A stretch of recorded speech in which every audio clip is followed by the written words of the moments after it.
Prof. Cook, I don't know if you want to start off. Sure. Yeah, thank you. I mean, let's dovetail a little bit. Grateful to Christine for putting down a couple of slides. But perhaps to speak to make some introductory comments, and then I'll hand over to you. So that's fine. Is that all right? Sure. Perfect. Thank you. So colleagues, first of all, to note that the session is we just cobbled this together a little bit for today, mindful that the year really is getting quite busy going forward, and we are not likely to be able to, with everything going on, that this is essentially what we're looking at is our last session with respect to the professional learning series today, looking to pick it up early in the new year. It's been a couple of years that we've been running this now, and it's important for us to just pause and have a look at where we've come from, particularly through the course of this year, in terms of what themes we've covered, who's been presenting, what sort of attendance we've had, and the like. And then to just have a sense as to where we are going forward. So allow me to just remind you of the structure of this as a start of the professional learning series.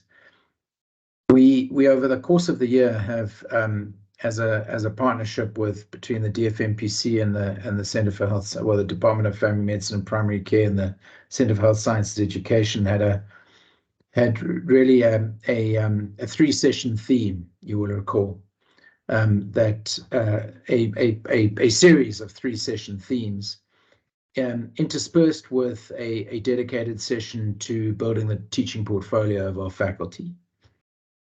I must note that this has been I found this on the web for 3-session themes interspersed. That's my phone picking up on me. The purpose of this has been principally around faculty development in the health sciences education space, and we've had these each theme has had 3 sessions, and then interspersed with one, as I described, to build the teaching portfolio. I'd like to be able to note that the initial thinking around this was just being really cognizant that as we came out of or into and out of the COVID era, that the vehicle of online engagement and online webinars became that much more valuable to us and that much more useful, and we leveraged off that interest to put this together. We're also mindful of the fact that we are trying to, for the extension of the academic platform, we're trying to get a regular engagement in place that is accessible for joint appointees, for colleagues across the platform, and that will speak to some of the successes and failures that we've had with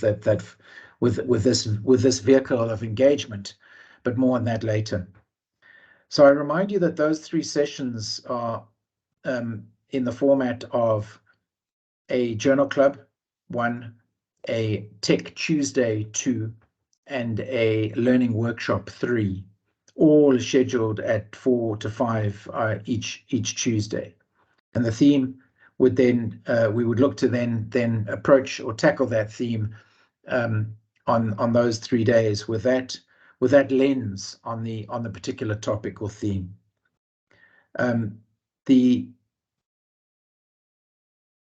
The overall focus has then been on, as I mentioned, on the faculty development, and I do want to distinguish the as I mentioned before, the joint appointees, but also the presence of sort of WITS-based, WITS-employed faculty. I also want to note that we have indeed endeavored to have cross-cutting involvement, or should I say interdisciplinary involvement, across the different schools for participation on this platform. And again, there will be some reflection that we can make on that aspect or that purpose and whether we've been successful or not is in that regard. So with those opening remarks, Shira, did you want to add any comments before we go to the specific themes? No, I'm good. Absolutely good to go with the slides. We can continue. Okay. Thanks. Thank you. And as I wonder, I don't seem to be able to share from my side for some reason, Christine. I wonder if you could just place the, if you could share from your side, that would be most helpful. I can, but let me try seeing what's going on. For some reason, it resets everyone every time, and so I have to sometimes reset you as a presenter. I'm sorry. I hope to find a permanent solution. Okay, I think I can now. For some reason, I think you pressed the magic button, Christine. Yes. Because now I can. It appears like I can share the the screen. Just hang on a second. Thank you.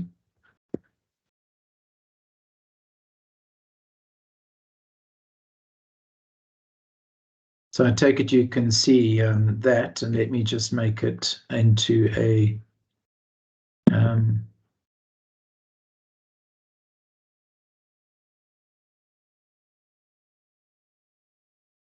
Okay, so let's remind ourselves, and I really ask you to engage your minds for our collective benefit, if I may put it that way, colleagues, because really the purpose of these sessions are for yourselves and for all of us collectively, and what we've done well, what we haven't covered, what we have covered. Please, we're looking at some ideas. I would ask that you could put a couple of comments in the chat if you want to make some notes there, and then we can also refer to the chat space for some ideas, given that this is being recorded. So and again, thank you to Christine for putting these in place. Just to look at the themes themselves, and I think what I'd like to do is we can speak to. First of all, they're the themes in terms of what we want to craft, what we're trying to achieve, or what we're trying to engage around and develop as faculty around. Point number one. Secondly, there's the actual organization of this professional learning series in terms of access, in terms of interprofessional engagement, and having the different schools participating.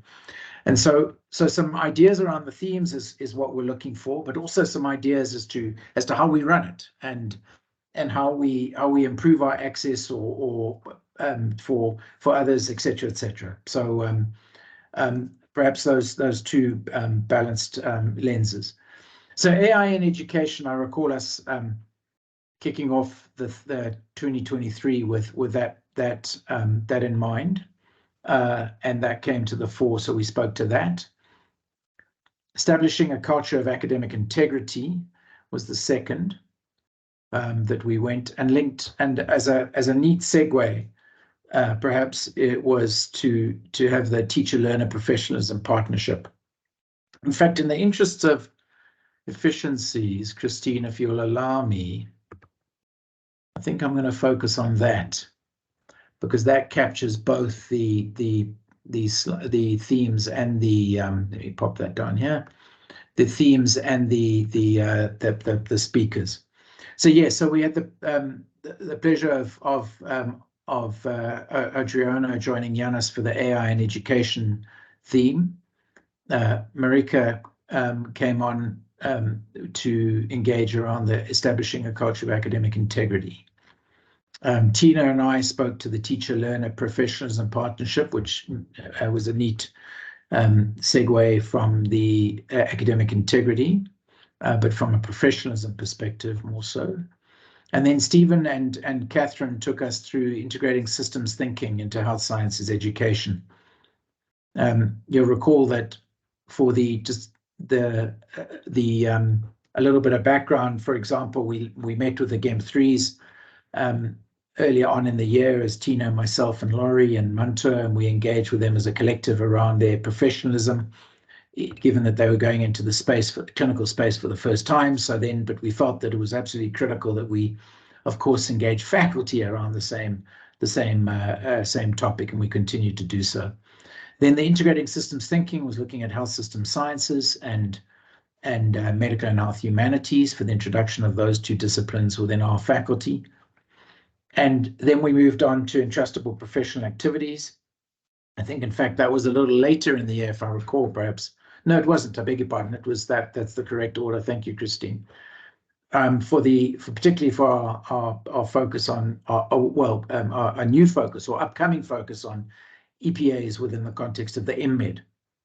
Design-based research in health sciences education, student-centered learning and blended programs was two sessions around that we had the fortune of engaging through, if I recall, Dr. Carol Hartman and Danielle Verstegen came on and engaged with us around those two important topics.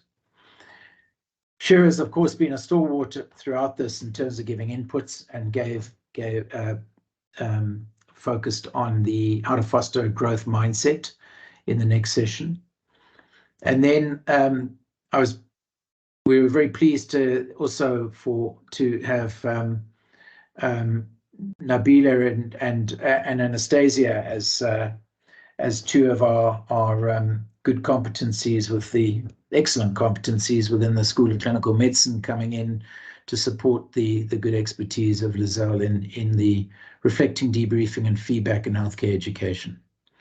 And then Shira's again engaged us around teaching portfolios, crafting a teaching portfolio, adjudicating a teacher portfolio, requesting teaching evaluation, and developing your teaching philosophy, which, as I described earlier, and remind you that those were interspersed through the between the 3-week the theme times 3 week, if I might put it that way, structure that we had throughout this year and indeed last, which seems to, well, we'll evaluate whether it's worked for you.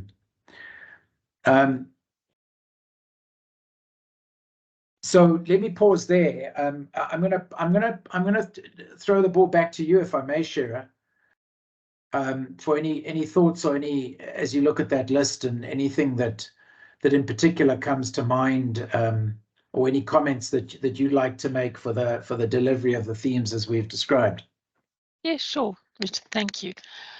I think it's been a really interesting year. If you look at it, the list looks actually quite short, but if you go back to the recordings, there are over 28 recordings that we made during the course of the year. So each one of these themes unpacked into 3 different teaching events over succeeding Tuesdays. And I think that people did come to grips with the idea that you can look at the literature, you can also look at technology and how it would enhance that idea. And then lastly, to get some hands-on in the form of a learning workshop. So from my perspective and the feedback that we've had, I'm quite keen to preserve the idea that each theme runs over almost a month, and that we engage with the topic in different ways over that full month. And I'd be very interested if you can drop into the chat whether that worked for you, or whether you got lost in what theme we were supposed to be working on. It would be interesting to hear your feedback specifically on that, on the 3 specific ways that we ran it. Okay, Kath can't type, she's in the car, but that's fine. There are others who can give us some feedback. So that would be my first question.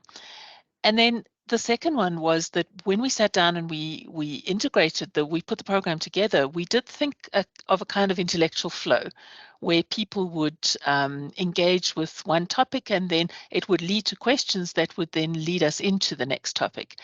And I think that there are advantages to that. Obviously, if you're a group here and you come to almost every single one of them, then you would have seen the flow. But for those who didn't, for those who were not able to come to all of them and popped in and out, I'm wondering how random it felt to be part of a conversation and then to join the next month and be part of another conversation. So I'm thinking that in making the recordings available, and we do obviously have statistics on how many people have listened to the recordings, which are not that many, but as a resource, I think it's quite useful. And also what we wanted to encourage people to do was to say that this is a teaching and learning resource. So if you listened to something and you thought it was just really life-changing, then you could base some sort of continuing development in your own department on one of those sessions that we've had. So we're making it as open access as we possibly can, and very happy for people to take the ideas and disseminate them further in the environment that you're currently working in. And I'd be interested to hear to what extent you managed to do that, or you were encouraged to do that. So let's pick up on that. Thank you, Shira, because if any comments, colleagues, I remind you that the recording specifically on the Wits Where2 platform, that we were able to, that you know, then is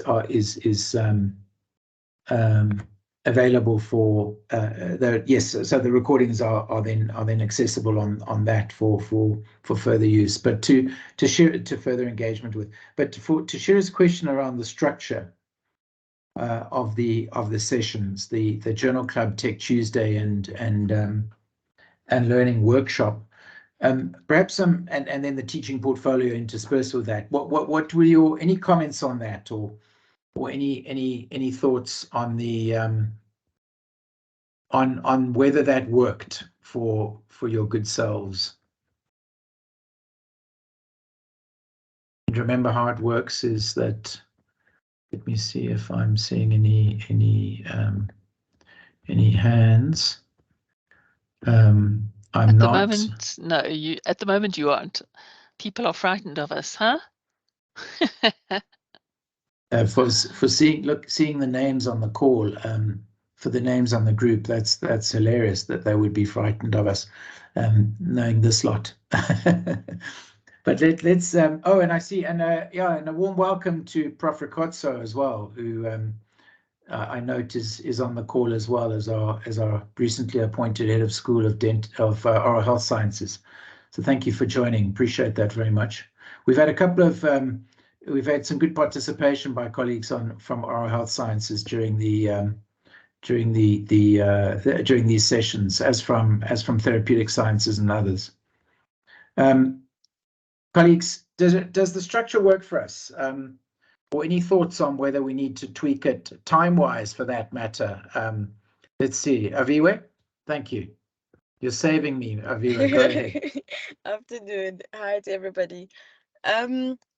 Yes, I think the sessions are very useful. It's always good to join a session and you know that you've picked up a tip that you're now going to use tomorrow in practice, or you know the next time you are in discussion, you bring it in. So very, very useful. I've always enjoyed it, and I was more of a consistent attendee, I think, when we started during COVID or so, or just afterwards. And this year I had some difficulty because of commitments. But one thing that I wanted to suggest is almost just like the journal club structure, where there's a circulation of who takes on the session, like how we go through, maybe it's family medicine and then it's HSS team and then it's another team. And the reason why I say that is because I think there's such great things happening on the ground that maybe we're not seeing what's happening. And in as much as we do have educational leaders, let's say, who are taking on the different topics, we might be missing what's happening in different programs if there's no platform to showcase it. So we can have the allocation of who's taking a particular topic, but if we could just slot in every now and again to say that this program is telling us about what are they doing, what was innovative that they've done, that will help with maybe just a wider sort of representation of the different programs. Yeah. So Aviva, that's great. Thanks. If I can just jump in there and reinterpret what you're saying.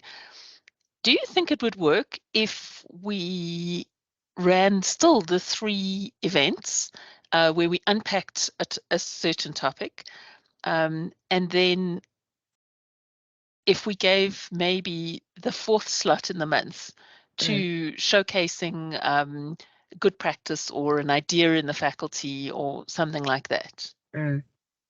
Yes, I like the combination, Shira, because then still the opportunities there, so that it's not almost like a prescribed program to the receivers.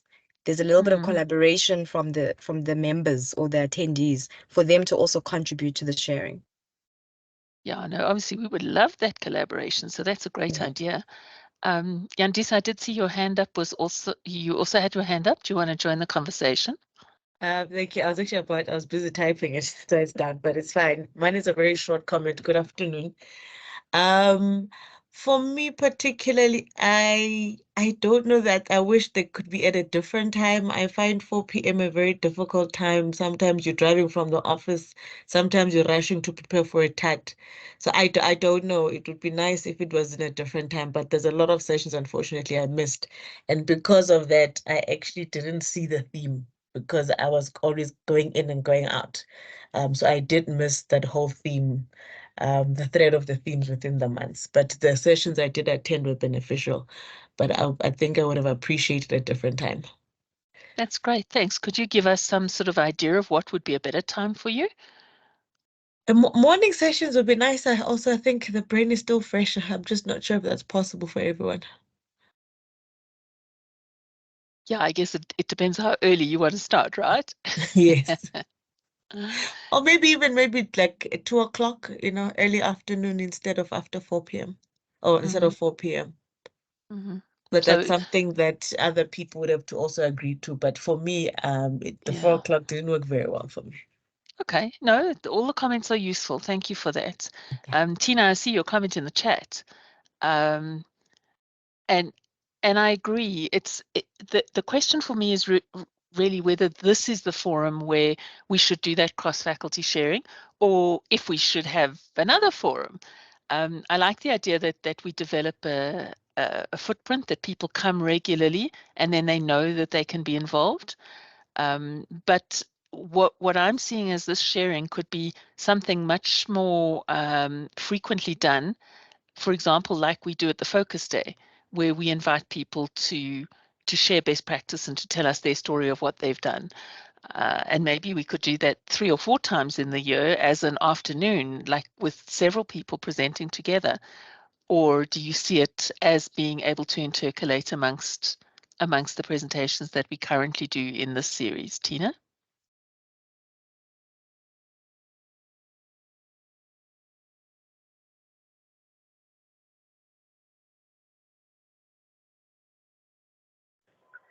Shira, just driving. Okay, sorry. Just repeat your question again, if you don't mind, Shira. So you were saying it would be great to have a place where we can showcase and where people can discuss together. And I was wondering whether this is the place for that, or whether we should have, say, 4 afternoons during the year where people could actually physically get together or get together online, and share 2 or 3 presentations and get people talking amongst them. So I'd like to know what you think. Yeah, sure. I like both ideas. What I just want to note and state that from my perspective, as someone who identifies as an educator in the faculty, that these professional series, they do really resonate with me as something that is regularly happening and has a well-ordered structure. And I am not aware, and that might just be my ignorance, of other spaces in which something like this exists. So I thought it would be a good springboard to perhaps inform people in these sessions to go across and have those conversations. But I know that all the sessions are incredibly helpful and generative and creative. And I always get the impression at the end of any session that there's a want to have further discussions and to have discourse and discuss challenges. And I don't know if this is the platform for that, or if that's something that needs to be created. So yeah, thanks, Shira. That's really helpful. Thanks so much for that. And it's certainly part of, I think, needs to be part of the planning discussion for next year. And it's lovely that you leave each session feeling like you want to carry on, you want to talk about it, you want to share experiences. So that's really helpful. Richard, are you okay if I carry on? If Nabila is joining the conversation over this? Before Nabila comes, just to express my support for showcasing what's on the ground, and I put a note in the, across different departments and schools. I put a note in the chat that maybe the third session, the learning workshop, would be the opportunity to do that. So then perhaps we are speaking to the evidence or the literature, the gold standards, the what in the journal club.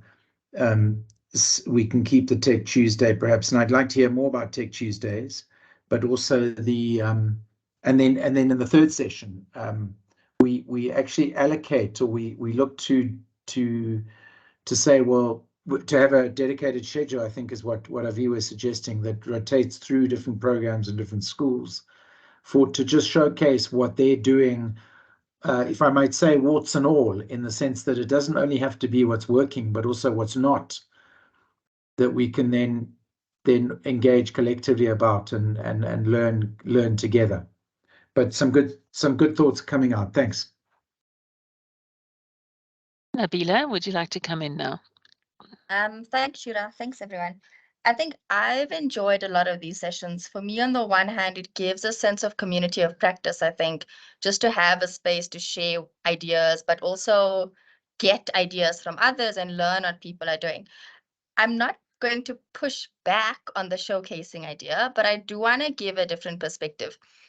I do think that there are people in the faculty who have a lot of expertise to bring into the conversations and into the workshops. And I think we need more representation from across the faculty to bring in their expertise. And from my sense, it's things around, yes, we can showcase innovations in assessment and we can showcase these things.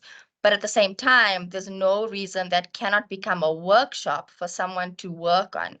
I think we can, spread out a lot more and find out, because a lot of us are on the ground working across departments, across faculties, knowing what people are doing, and pick up on the various aspects that people talk about, or the things that have been introduced in the curriculum or in teaching and learning, be it inside or on campus.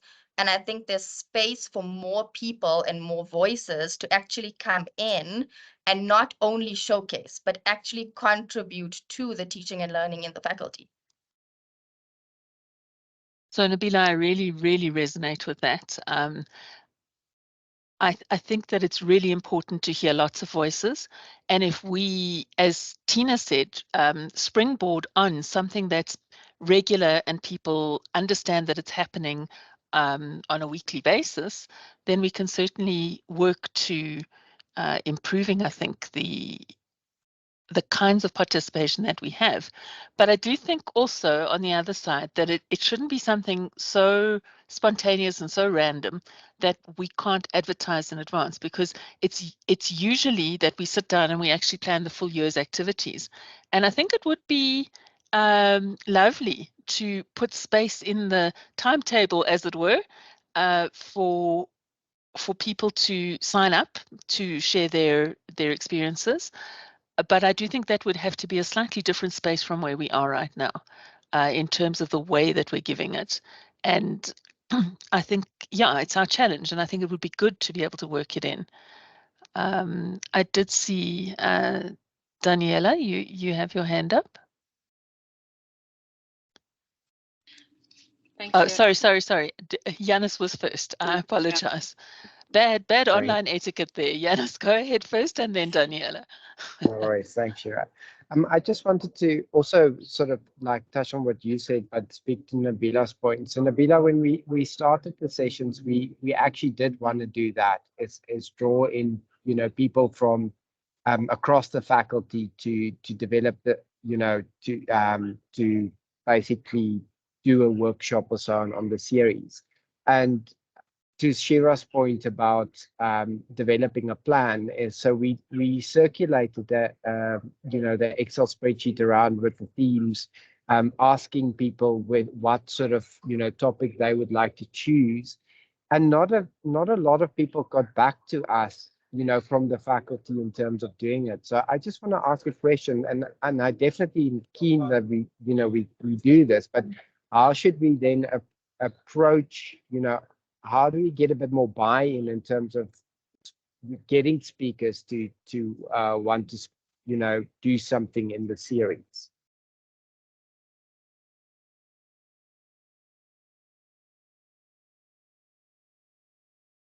So Nabila, do you want to I come was back to wondering. Yanis, or you're just going to leave it as a I think general I question? can.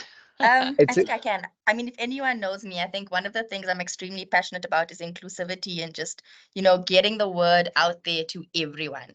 And my feeling is, people join these sessions, and I feel like at the end of the session, we could continuously just put out the advert to say, this is a theme. If you are doing something, jump on board. So I do know, and I remember that Excel spreadsheet coming around late last year. And I know not a lot of people look at it and contribute to it, but I think I come back to my point around, if there are select leaders in education who are speaking to people on the ground, I believe it's our responsibility to headhunt and ask those specific people, do you know of anyone who can contribute to this topic in your department or your division? And I know that is effort, but I think in the interest of getting representation, I think it can help us go a long way. Yeah, I think we'll definitely take that advice. It does speak to the inclusivity that we're looking for, and also to get more voices heard, and also to get people to become confident in talking about their education. So we're building, scholarly teachers, are we not? Daniela, join the conversation. Okay, so Nabila's saying the next time I must bring a friend and a few friends. So we should make it that every time you come, for every one person you bring, they need to bring another educationalist. I don't know, but I heard something about joint appointees, and I might have missed it. And I wanted to know if there are any on the call, and just curious about the experience, if they can comment on it, because there's an idea with regards to how do we springboard and possibly then influence the teaching that happens, I always say, from this cocoon of love, which is this campus. How do we then influence the teaching and learning that then happens on the training platforms?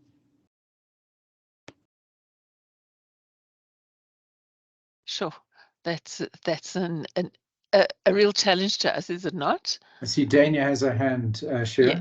Yes, and I'd be interested to hear, Dania. I was going to come back to your question that you've dropped in the chat, but join the conversation.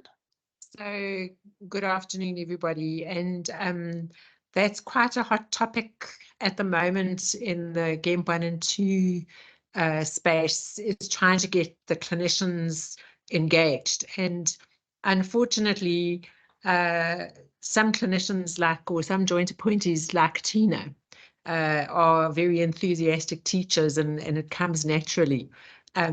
Others really don't like it and are resentful of it. So it is a theme, and I don't have an easy answer. We were saying that performance management is one of the things, because joint appointees are employees of the university just as they are employees of the state.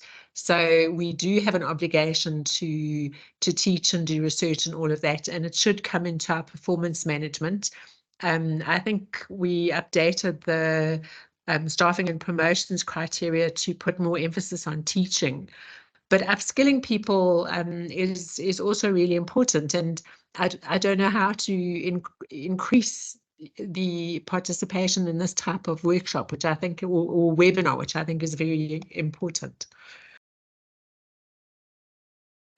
So thank you for that, and I do think that's one of our challenges that we should work on. I see Yandisa and Daniela want to add to the conversation. Is it on Prof. Balot's point? For me, it is, yes.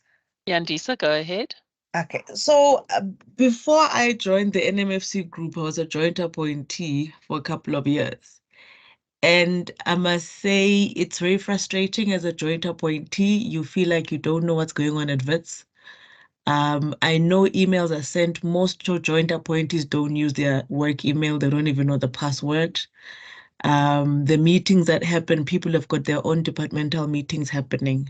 So I used to always feel frustrated as a joint appointee. I felt like vets brought us students, but I had no idea what they expected from us. You were given assignments to mark when you wanted to complain about something, you know who to go to about it. So for me, when I was a joint appointee, it just felt like I just did what I thought was best, but I didn't feel that there was support. I understand now that I'm here. I see that there is such program set up, but in my experience, and not just mine only, but my colleagues that I used to work with at Bara in the Department of ONG, people were not aware of any of these, and also the timing, because I think the other problem is, remember, joint appointees, they're from different departments, and different departments have got meetings on their own days at their own specific times. So it's a tricky one, but I think the best way to approach it is to actually go to the different departments, and maybe even if you get, let's say one day you get the people from one department, maybe I don't know, I don't think it will be possible for the joint appointees to attend every week, but it would be nice to actually approach maybe the heads of the different departments just to find out how you can invite the different departments, or maybe even potentially change a time for one meeting a month to suit a specific department for that month. I don't know. But as a former joint appointee, yeah, it was frustrating and I didn't know what was going on. We were still people, we're passionate about teaching. So yes, there are people who don't, when they see students, they just want to leave right there and there. But then there are other people who really want to teach students. But we don't know what's expected from vets, but also there's a clash with clinical activities. It can be quite busy in the clinical space, and sometimes people really don't have the time. So it is a tricky business. Yandisa, thanks for that perspective. I think it's useful for us to hear lots of voices, and I do see lots of hands here. So maybe I can take Daniela on the point, Anastasia, then Richard, and Jennifer after that. Daniela? Thank you so much. So my first point is, I think, especially because I really enjoyed the teaching and learning focus day, that perhaps it be one specifically for our, and I want to call them preceptors, because I know we keep saying joint appointees, but in our program, it's not the joint appointees only that are involved in teaching and learning.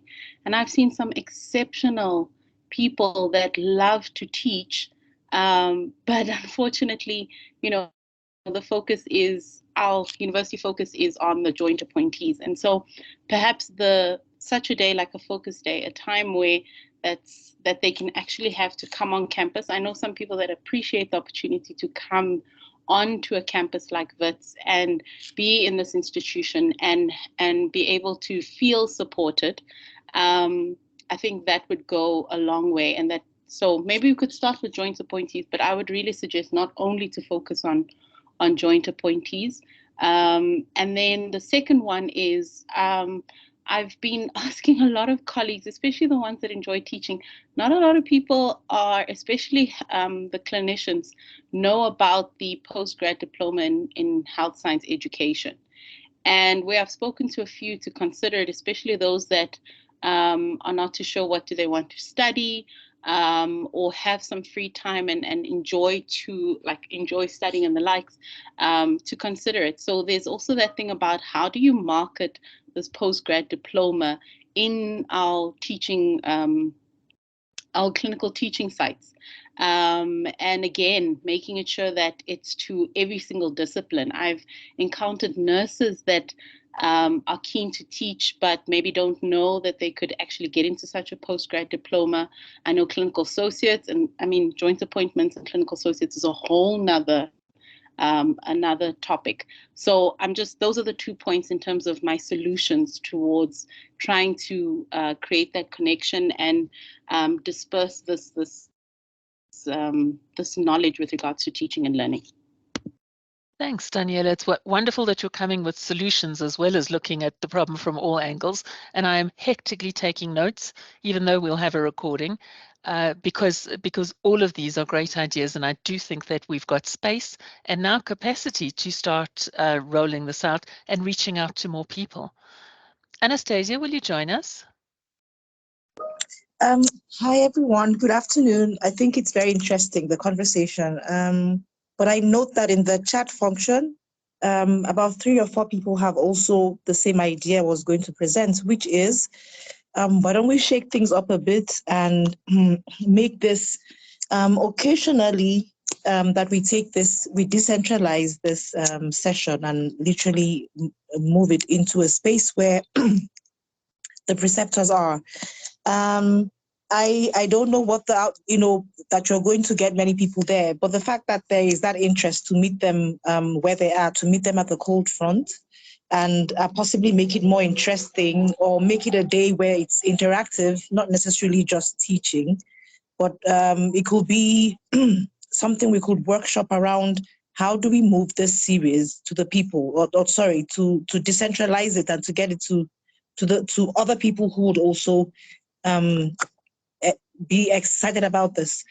Tina had mentioned adding CPD points that I know will be interesting to preceptors and joint appointees. So I'm just thinking maybe share a form where people could just throw in ideas on thoughts on how to improve this. So I wanted to come with move this out once a quarter, not necessarily once every month, but make it an interesting space where people could then come on board and workshop in real time and have conversations. And it may not necessarily be a sit down and listen for an hour. It could be different things happening at the same time, almost like the market days where you have those markets and there are different stalls. And depending on what you were curious to know about, you will approach the stall and see what's available for you. And there will be things, obviously, for people to live with, things to touch or things to engage with. Thank you. Thanks, Anastasia. You're touting more focus days, so 4 focus days a year instead of 1. And I can go with that. I like that idea. And yes, experiential. I think that that's a key idea. People don't like to come and sit and listen, and it's not useful for them really, even if they do get 1 or 2 good ideas. Richard, you were next in the list before Jennifer, and then back to Yanis. Let's hear from the others, and I'll come in a bit later. Okay. Thanks, very interesting. All right, Jennifer. Thank you. I'd like to join in with what Dr. Yandisa Nandu has said, because I think a lot of the places in the periphery, the people have got a huge load of patients to see, and they battle to get to their own meetings as well. So I agree with that, and I think it's got very useful things that can come through, but I think it should be moved to the periphery, and some of our people in the periphery have got a lot to give as well, and they're not involved in it at all. I know some of the people from Sebokeng are very good at certain things. I know that people from Tele, like Buchman, the guy in charge of ONG there, has got a lot to give as well. And I just find that we don't all have the same degree of interest in it. And, we all taught. I've taught all my life. And you teach the way you've taught. And I've enjoyed teaching. But I've never had a systematic teaching. And yeah, I think, we've got to look at it and see what the benefit is, because I think a lot of the guys teach extraordinarily well, and it's not a setup like this. So thank you for all the input. Thank you. That's really useful. Thanks, Jennifer. And it is nice to hear the voices and underscoring particularly what people want to say. Yandisa, I saw your hand went up straight away to discuss, but Yanis, you come in first and then Yandisa. So I just had a question around what was discussed, moving into the different clinical spaces. We kind of toyed with the idea last year, if I remember correctly, to create sort of a blended approach, that we have a few sessions online and then 1 session face-to-face. So, and then, maybe with the discussion today, moving that into the different spaces. So I kind of just wanted to know, what the appetite would be, is if we make it a blended approach, that that we have maybe half of the sessions online, half face to face, and then the ones we do in the sites could be streamed. All right, Janice. So that's back on the planning table. And I'm hearing the appetite for people to be active and to actually feel much more involved in the community, which I think is a fantastic thing. Yandisa, come through, and then we'll have Tina and Anastasia. Okay. So I think to go first to Yanis's point on blended and face-to-face, I do wonder, but I guess one will have to see when you roll it out. You might get more people attending if it's blended. For instance, I mean, even in M&M, sometimes people don't come because they've got this, that, or the other. But I think blended is actually going to be a better option, but one will see how it goes. Another thing I forgot to mention, and this is actually from what has been said by some of the people in the peripheral spaces. And I remember this one specifically, there was a doctor in Sebokeng, but he's not the only one who's mentioned this, but I just remember him because he said it a couple of times. Some of the doctors in the peripheral places who don't have joint appointees but are involved in teaching students have lost interest because they feel that Wits doesn't care. They are not being given a joint appointee status. They don't have access to the library. So some people actually decided they won't be involved with students anymore because Wits is not giving them anything in return. So I think also to consider finding out what people expect and for that to happen. Other times Wits has made promises to them and they will tell you that they don't believe what Wits says anymore because promises have been made where they were going to build a IT center in a hospital, and then a year or two has gone by and nothing has happened. So there is also a level of people feel disheartened because they feel that the things that they were promised they never received. So I think that's also something to look at when we're then starting to involve the people in the peripheral spaces. Thank you. Thanks, Yandisa. I think every single one of those are really useful things to note down, and also to get over the general apathy that happens when people feel not heard. Tina, then Anastasia.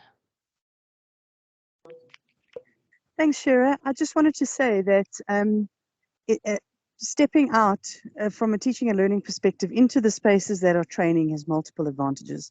One is the people that are in those spaces that are teachers will meet each other and they'll often be cross-department.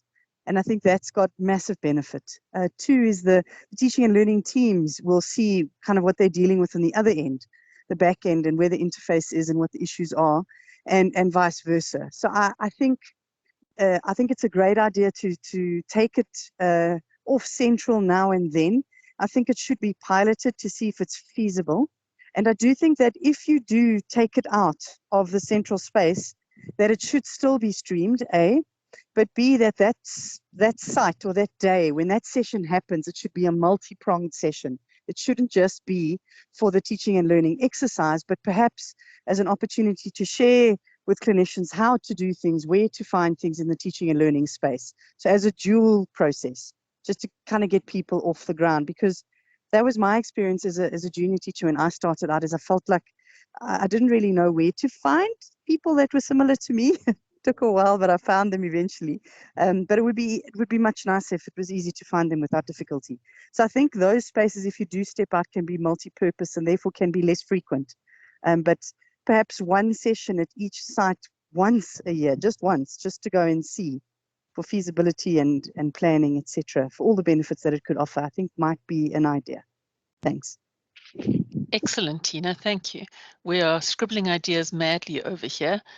Anastasia, do you want to weigh in again? Yes, so I also wanted to just throw in another perspective as we look at looking forward.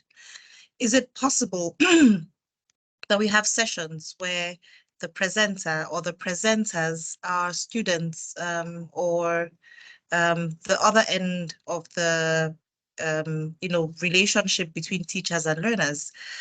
So could we throw in different stakeholders around the table, not just so not speaking about the theme, but now speaking about whose voice we're hearing. So if we once in a while had the students come to speak to us about what they thought about the way they get taught and the different aspects around the things that make up their learning, it would be, well, I find listening to students' voices very refreshing. So it could just be an odd twist or an odd take. And then the odd administrator coming in to speak or coming to share, not necessarily a didactic lecture, but maybe just through some of the challenges that they have and just have us engage. So that around themes. Yeah, thank you. Thanks, Anastasia. That's a lovely idea. I think the different voices, so we were saying interdisciplinarity and across the faculty and across departments, but also across stakeholders. So students, administrators, managers, perhaps. Really super idea. Jennifer, come in now. Thank you. I was just going to add something to what the others have said. The guys could not, and I think it's been answered on the chat, the guys who are doing MOs and teaching are not allowed to get access even to the library, which I don't understand why they cannot get registered with the WITS library, because they were using it for sources, and the one guy who was teaching it at Sebo King, and maybe the same person that Dr. Mlando is referring to, was getting totally frustrated because he could not even get an official WITS library card. So I think that's just part of it. Thank you. Yes, I sense a big level of frustration about expectations on the one hand, and then the delivery or what could be promised on the other.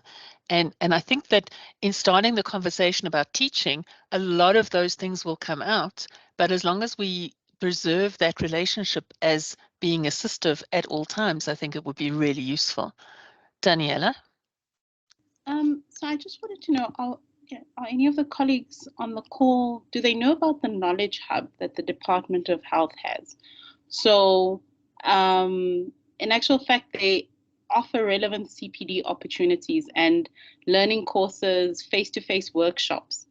And so, I mean, if I'm thinking about getting ourselves ready for universal health coverage, and we need evidence-based practitioners, and we want to make this change within the training platforms, a proposal that speaks to the objectives or the goals of the National Department of Health and what we can then offer within this knowledge hub, so that we can possibly use that as a way of using an existing resources in the department to then reach the colleagues in the National Department of Health. So that's also a really interesting idea, and we have not actually had that come up in any of our previous planning. I see, Richard, you're already looking it up for everybody to see. There we go.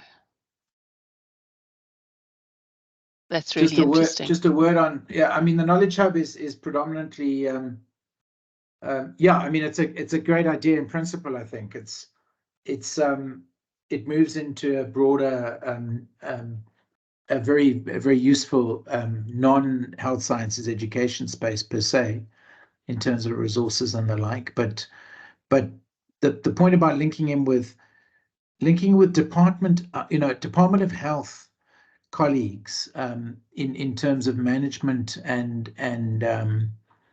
others to what extent can we use this sort of vehicle, this training vehicle, to break down some of the barriers between WITS and the Department of Health per se.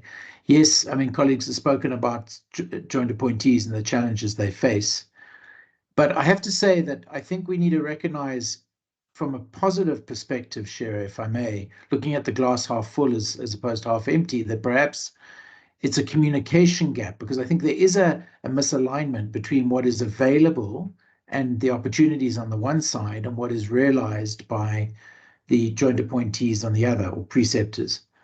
And if we can bridge that gap with appropriate communication and access strategies through decentralization, through whichever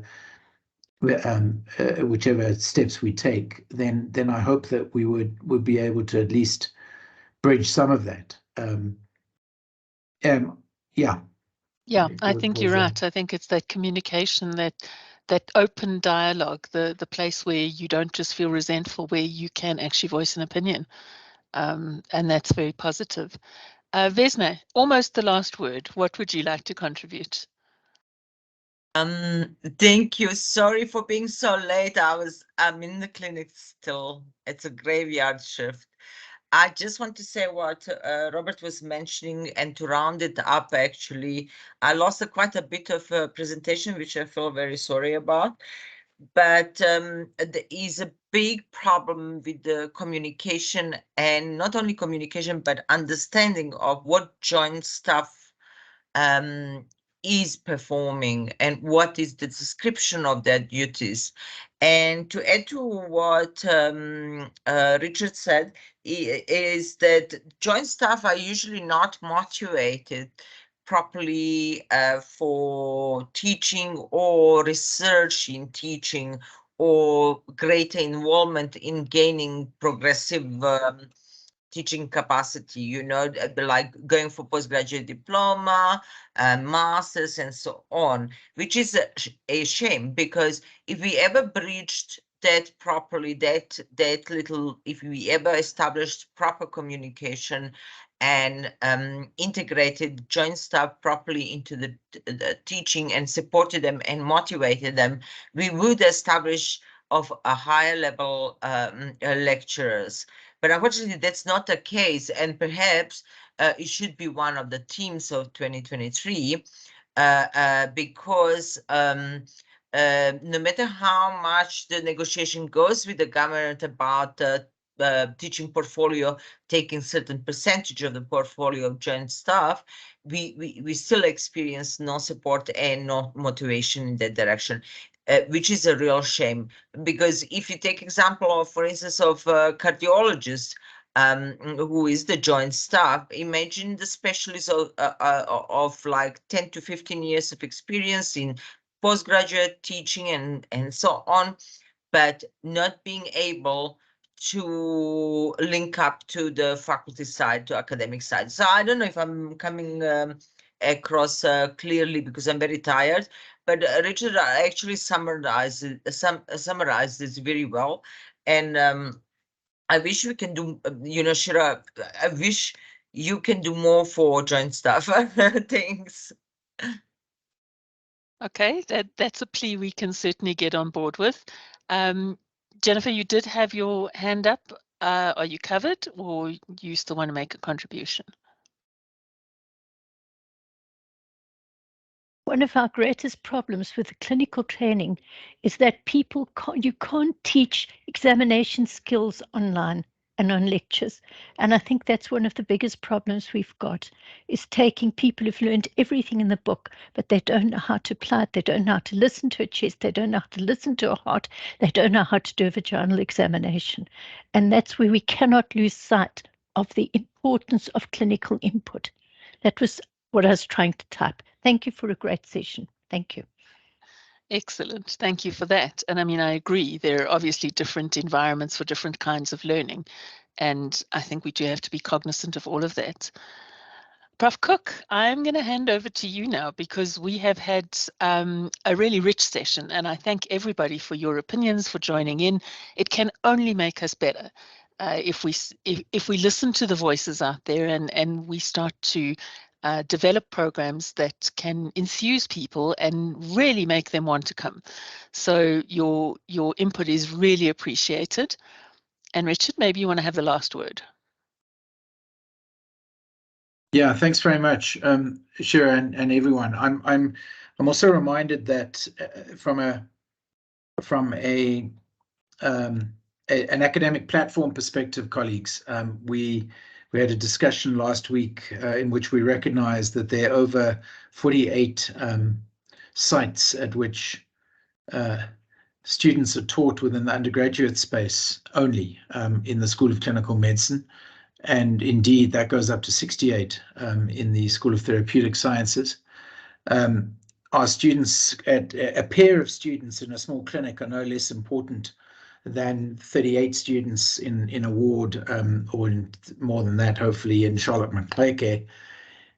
We can't get everywhere. We in terms of our development of the faculty that is so critical to that student experience, but we can have a dedicated strategy that takes it one step at a time, in terms of improving the expertise around health sciences education for our faculty. So I think that certainly one of the big take-homes for me, Shira, if I may say, is that we look to try to be present in the spaces on a decentralized basis, in a targeted manner across the platform, including our central platform, of course, expanded and central, in which we then just are more visible or more present, are as VITs in these spaces, having gone through, or approached and gone through the clinical managers, CEOs, to set that up, because I really think that this is a vehicle by which we can chip away at, we can build the VITS Department of Health Alliance engagement partnership for the benefit of our students. Next year, there will be students at some sites, there'll be students not at some site. There'll be empty and full sites, as it were, both in the postgraduate and undergraduate space. We may look to do some faculty development in spaces where there are no students, be mindful that soon thereafter they may well be, so that then we start to prepare faculty or preceptors for taking on students, and the postgraduate space as well. To remind you all, is where the expanded the entrustable professional activities are going to be rolled out properly. So then we will have no choice but to be much more present in terms of T&L in the clinical service space for that exciting initiative. I do want to note that we want to take the conversation more widely, and thank you to everybody who's participated in the series this year across different schools. Very grateful for the very nice ideas that have come out in the session today. We'll document this, put something together, and come up with some new ideas and new way of thinking for next year, or new format for next year. And lastly, if I could also just give a shout out to Christine for your administration and excellence in that regard, for keeping us all on track over the last few months, because we hadn't had that previously necessarily, and things are improved for that. And so your work good work in the background on behalf of us all for our collective benefit is very much appreciated. So on that note, thank you everybody. 1703. Look forward to kicking off with the professional learning series next year. We'll be in touch with the program, taking account of all these good inputs. Thanks very much, everyone. Thanks. Have a good afternoon, everybody. Thank you.